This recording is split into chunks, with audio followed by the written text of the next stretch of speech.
প্রত্যেক রমজানেই তো বাজারে আগুন ধরে যায়। এখন এই রমজানে যে কি হবে না আল্লাহ জানে। দেখি বাজারের হালচালের কি অবস্থা। কি লাগবে ভাই আসেন, রোজার বাজার করে নিয়ে যান ভাই, চাল ডাল খেজুর তেল সব আছে। ছোলা চিনি তেলও তো নিয়া লাগবে। আগে মাছের বাজারে একটু যে দেখে আসি কি অবস্থা।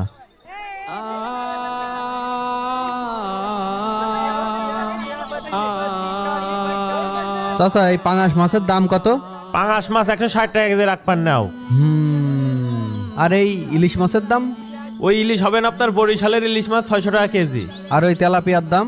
আর ওই তেলাপিয়া হবেন আপনার 200 টাকা কেজি। স্বাভাবিক ব্যাপার, বাংলাদেশ তো রমজান মাস আসলেই সব জিনিসের দাম বেড়ে যায়। বাজার ঘাটে তো যা ভাবিলাম তাই, ওই দিক দিয়ে দেখে আসে কি অবস্থা। এই কয়দিনই দাম আবার বেড়ে গেল, 2 দিন আগেও দাম কম ছিল। দেখি দামাদামি করে হয় নাকি।